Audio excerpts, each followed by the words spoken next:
career in the entertainment industry has enabled me to work with a diverse range of talent. Through my years of experience, I've recognized two essential aspects. Industry professionals, whether famous stars or behind-the-scenes staff, have fascinating stories to tell. Secondly, audiences are eager to listen to these stories, which offer a glimpse into their lives and the evolution of their life stories. This podcast aims to share these narratives, providing information on how they evolved into their chosen career. We will delve into their journey to stardom, discuss their struggles and successes, and hear from people who helped them achieve their goals. Get ready for intriguing behind-the-scenes stories and insights into the fascinating world of entertainment. Hi, I'm Tony Mantor. Welcome to Almost Live Nashville. Joining us today is Jane Wiedlin. She's a true trailblazer in music and culture. She's a founding member of the Go-Go's, the first all-female band to write their own songs, play their own instruments, and top the charts. Beyond the music, she's an acclaimed songwriter, actor, activist, and voice for compassion and creativity. From timeless hits to a career rooted in creativity and purpose, she has such a great story to tell. So before we dive into our episode, we'll be back with an uninterrupted show right after a word from our sponsors. Thanks for coming on. I'm happy to be here. Yes, nice to have you here. Looking back, what was it like being a young woman in the LA punk scene? And did you ever imagine the Go-Go's would have the impact that they have had all these years now? Well, it was a very small scene, and I discovered it at the end of 1976. Let's see. And it was one of those things where there were so few people that when there were shows, there'd be the band playing on stage and then the band jumping into the crowd when they were done playing. And it was very much a community and a family, and it encouraged like women and people of color and LGBTQ people and tons of people that went to art school. It was a very different scene than what most people imagine it was. And that was at the beginning anyways, but later it changed. Yeah, the music scene changed for sure. Now, when you look back at the early LA punk scene, what part of the Go-Go story do you feel is still misunderstood or, in some cases, just overlooked? I guess the main way we're misunderstood is people don't believe we were part of the punk scene.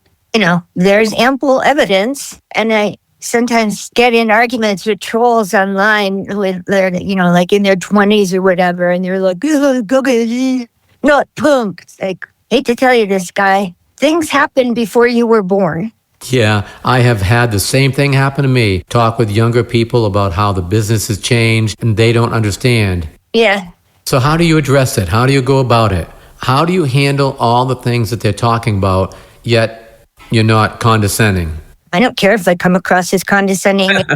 I was part of the punk scene. It doesn't matter what somebody younger than me thinks. Yeah. You can't really know true history if you weren't there. Yeah, absolutely. I agree with you 100% there. Now, your songs. As a songwriter, how has your approach to songwriting changed as you've grown, both personally and artistically?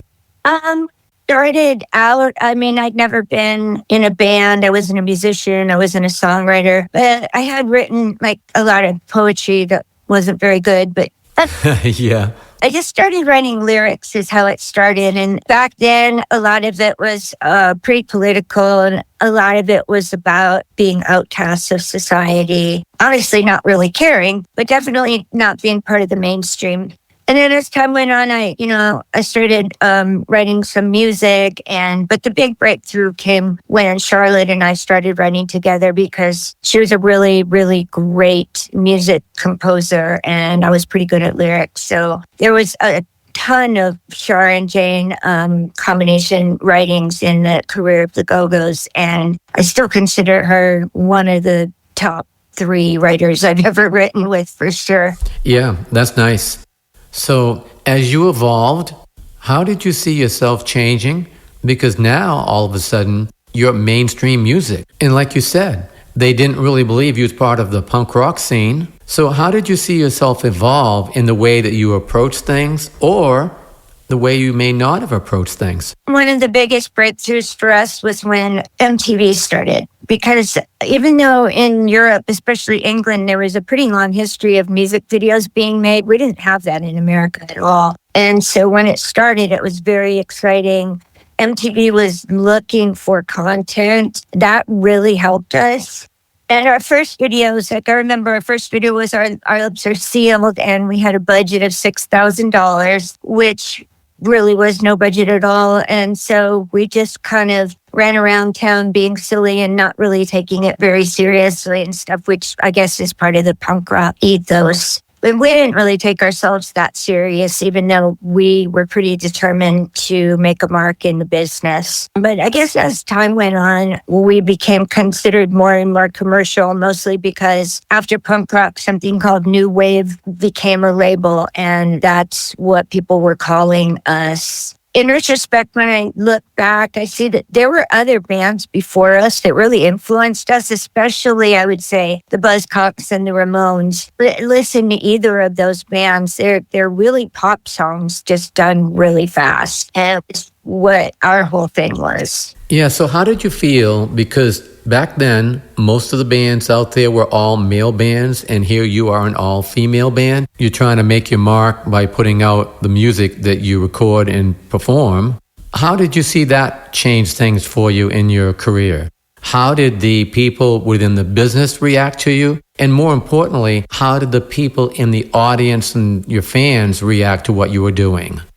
Well, at the beginning, we were very welcomed, open arms. There wasn't a lot of misogynism in the punk rock scene at that time. When we started trying to get a record deal, that was another story. All the record companies just said no flat out because there'd never been a really successful girl band. And they even said it to our faces, like there never has been, there never will be. It was like misogynism was so rampant that no one even knew what it was. So there was a ton of that. And, it pissed us off. We continued to push forward. And in the end, as you know, we ended up signing with IRS Records, which was a tiny label at the time. And we were their first hit act. We kind of started the ball rolling for them, having a lot of successful acts. Sure. Now, the one great thing that happens in this music business is when someone has success, then they duplicate it and try and create that same success. So you were a founder, you were one of these bands that broke all the barriers down. How did you find yourself when you started looking at others trying to duplicate what you were doing? I'm going to say there wasn't really a ton of that going on. I'm not sure why. I think maybe because even after we got successful, I think most people in the record company still thought it was a fluke. Right. To my knowledge, there weren't a lot of men in suits trying to put together all-female bands. I could be wrong. Luckily, we had the Bangles, who were friends of ours, and we're also from LA. And, they managed to do really well, which was great. And they had a sound that was pretty different than ours, but, we kind of did get lumped together. And I know they got compared over and over to the Go-Go's because the Go-Go's came first, which I'm sure was extremely irritating when, what we always say is, well, what we had in common was vagina. Okay. So did you get anyone that would reach out to you and say that because of what you was doing, that you was someone that they looked up to and wanted to try and emulate? Yeah, loads and loads of letters and fans coming up to us at shows. More than young women and girls starting new bands, what we represented to them was opportunity, not just opportunity in the music business, but opportunity to excel in any business, any job that people were interested in. It gave women and girls hope. Yeah, and the fact that you gave women and girls hope, that must felt really good to you. Of course it felt good. How else would it feel? Absolutely. I'm thinking that you must feel really good because you're out there trying to make change. I think it was more like we were hoping that it would make change.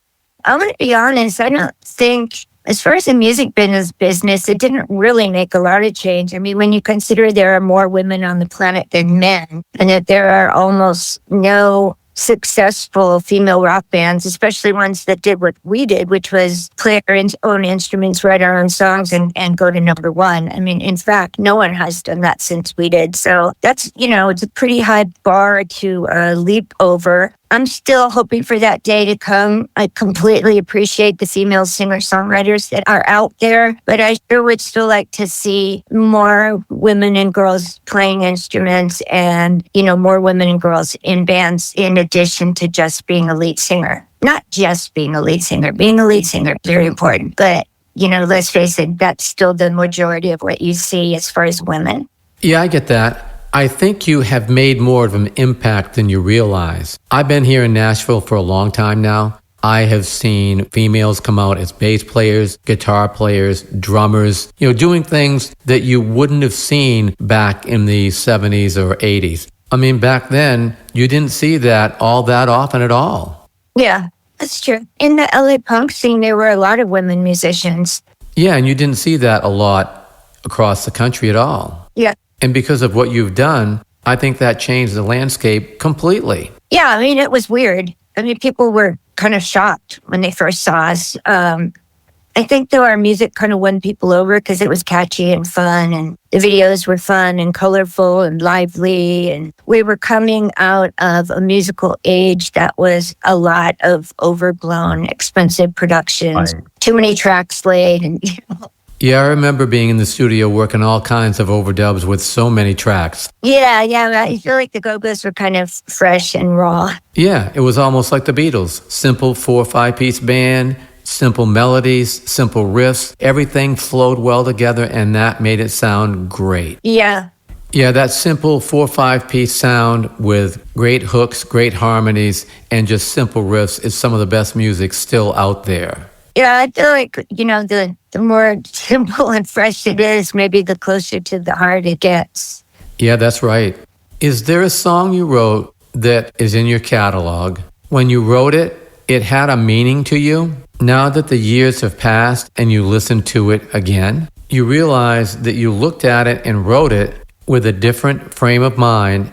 Now others can hear it and have a completely different view than you did when you wrote it. So is there a song that is very different to you now to what it was when you first wrote it and performed it? Absolutely. The song Our Lips Are Sealed that I wrote with Terry Hall of The Specials was basically about our short and secret romance that we had and, paying no mind to the gossip. But what ended up becoming of it was it became kind of a strong girl anthem, like just be yourself, do your thing, and don't worry about what people say. And I think that's a much more powerful message than, just another love song. Yeah, it absolutely is. You've been out there doing this for a long time.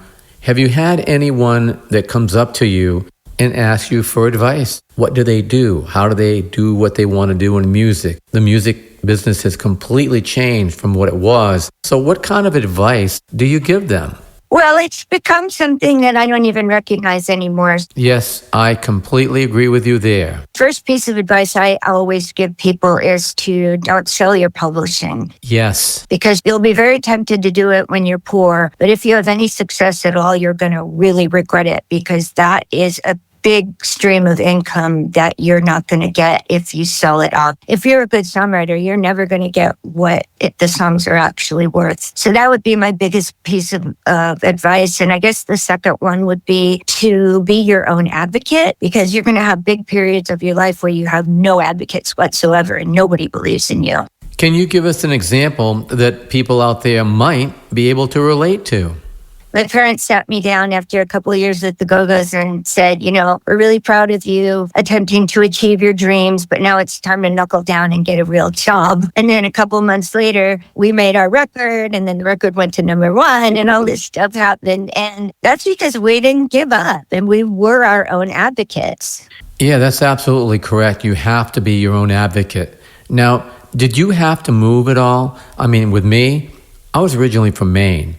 In a little town in Maine, doing music for a living, it was a pipe dream.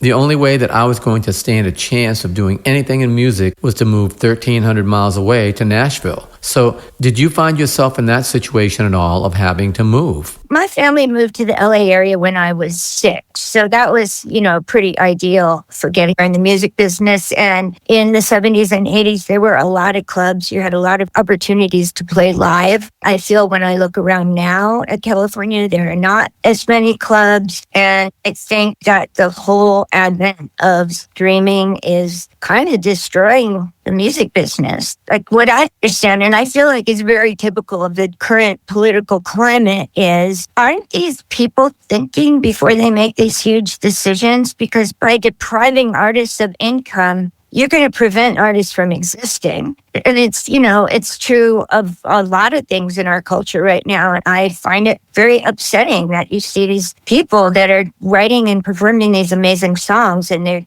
making pennies. I don't know how young artists are doing it, to be honest. It's one of the toughest situations I think I've ever seen in the music business as far as writing and getting out there to perform the music that you have written and recorded. I've got a friend of mine here in Nashville that has written one of the biggest songs of all time. If he hadn't made his money off of it early with the streaming today, wouldn't be all that much. Yeah. So you're right, it's very tough. When you get fractions of pennies for streaming and songs that you have written, unless you get a big artist that sells millions and millions and millions, you don't make any money. Yeah. This whole situation has made it very, very tough for songwriters. Yeah, and I actually think that that's the only possible answer to this, is that record companies are just throwing shit at the wall, hoping that one thing will stick, because all they need is, one Mariah Carey, one whatever, somebody really huge. And then it doesn't matter that all these other bands are doomed to failure because there isn't the support and there isn't, full income coming in for these people. That's so true. If you remember back in the 90s, the major labels had 1 or 2 major stars, and that was on a roster of 25. Yeah. Those 1 or 2 singers were the ones that supported the other 23 that was on the roster at that time. So because of streaming and because of all the things that are going on, it has made it so difficult for any singer to work up the ladder of success within a label. Yeah. As you know, a lot of artists these days are just going with tiny labels or their own label, because in a sense, like, it's not any worse than being on a major, because the chances of them paying attention to you are almost nil. And at least if you're controlling your own career, which is always a positive. And I know a lot of those musicians tour all the time, and that's how they make their income. All the years you've been on the road doing the things that you've done, if someone was to ask you, name something that stands out, and it can be something good or it can be something not so good, the very first thing that comes to your mind, what would it be? I'm actually drawing a blank there. I mean, touring was both fun and exhausting.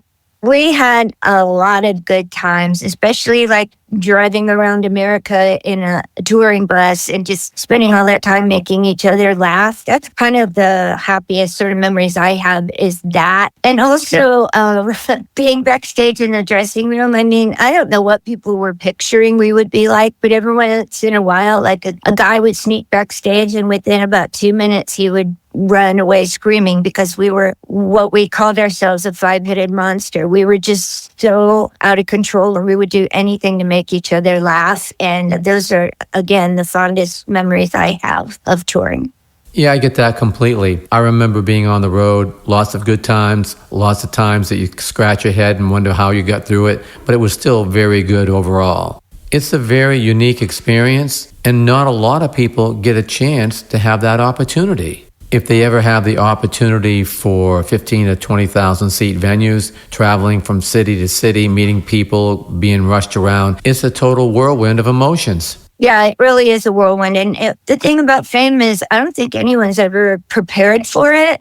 For us, it was just kind of killed everything, to be honest. It just got hard. And I mean, how do you deal with fame? I was from the Midwest and taught from toddler age. I'm not any better than anyone else. And then, I shouldn't be prideful. I shouldn't be boastful. And I mean, I had my moments, but most of the time I really just felt like a regular person who had been thrust into this really weird, crazy world. Yeah. So What are you doing now, music-wise? Are you still collaborating and still out there doing your thing? This year, the Go-Go's did a bunch of festivals, which we'd really never done before, and that was exciting. I also do a lot of charity work, a lot of concerts for free just to raise money for different causes. And I have had a little side project, which is kind of on hiatus because my partner, Pietro, is actually Italian and he moved back to Italy. At this point, people would be surprised how little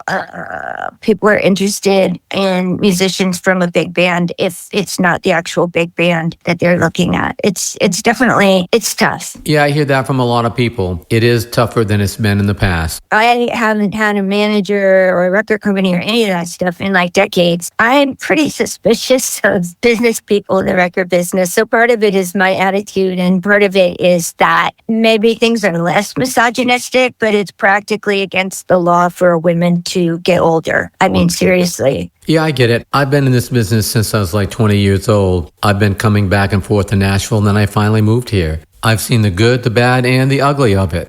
I completely understand why you don't trust many people because, unfortunately, if they find someone they can take advantage of, they certainly will. Not everyone is like that. There's a lot of good people in this business, but you do have to watch out for sure. Yeah.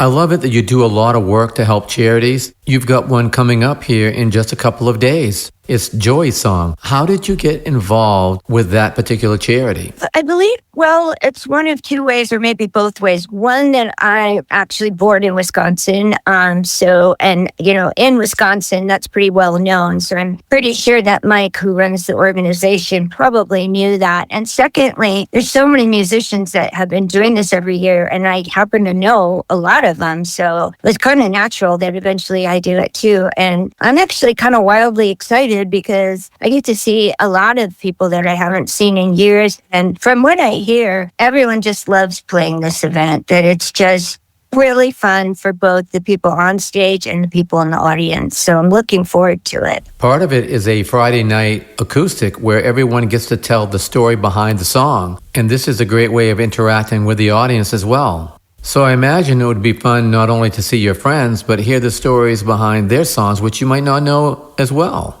The great thing is everyone is collaborating together to make a difference for those that need it. Yes. I gravitate towards people that are kinder and want to help people and stuff. Well, I guess it's silly to say I'm not a big fan of people that are selfish and self-centered. Yeah, me too. I don't know. People who are selfish and self-centered actually get a lot more attention because they're very driven because of their egos. So this thing, I get the feeling, is just musicians that want to make music. They want to hang out with their friends and they want to make a difference in the world. Yeah, absolutely. And that is the beauty of music. You have a platform that you can get people in the seats. You can get them interested in what you're doing, tell your stories, and all the same time, the both of you, from the audience to the people on stage, are helping people that need the help so desperately. Yes, agreed. So this show is in January. What is your schedule coming up after that? I had some gigs lined up that I'll be doing with a group of friends of mine. We did a charity show a few months ago, and it was acoustic, and it was 3 friends and me, and I had a really good time playing acoustic. I really love the power of an SG guitar and a Marshall amp. Oh yeah, quite the sound. There's something to be said for playing acoustically when you can hear yourself singing and people can hear you singing as well. Yeah, absolutely. That's a great vibe to have. Now, how do people follow you and find out what you're doing? Mostly through social media. Okay. DMs are a great way to connect with people. So without sounding foolish here, can you give us the name of the site so that people can follow you? Oh, it's just Jane Weedland. As long as you spell Weedland right, you're in like Flynn. So you're on all the social media platforms, Facebook, Twitter, Instagram, TikTok, all the ones everyone would know?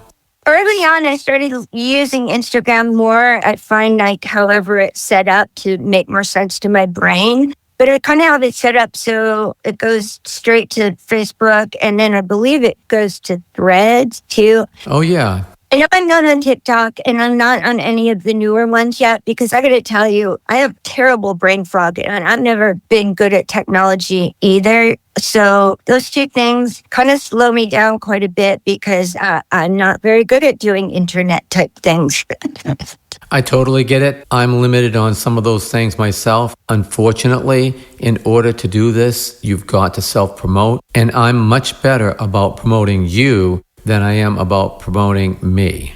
That's why if you look at all my socials, I hardly ever talk about myself. I almost never post selfies. Almost all my stuff is political content just because now it seems like more celebrities are stepping up. But there's a time not too many months ago where celebrities were absolutely afraid to speak out. And I was like, what do I have to lose? So I've been super, super vocal about my politics and about kind of rally the troops, which I think I've done to a certain extent. I mean, a lot of people like when they are on my pages that they feel like they found a home, someone that thinks the same way they do. So it's kind of a nice, warm, fuzzy feeling. I really appreciate everybody that follows me. And though I don't have a huge following, I have a really, really active following, like a lot more, I think, than most people that have a big following. So that's something to be happy about. Yeah, the biggest thing I think is the most important thing is that you have interaction and people are following what you're doing.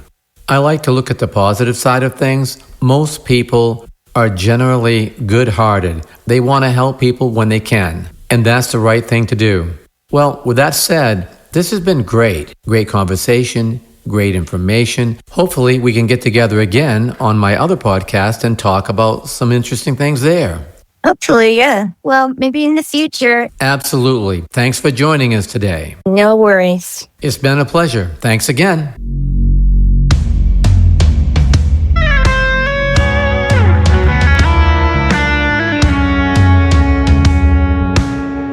Thanks for joining us today. We hope you enjoyed the show. This has been a Tony Mantor production. For more information, contact media@plateaumusic.com.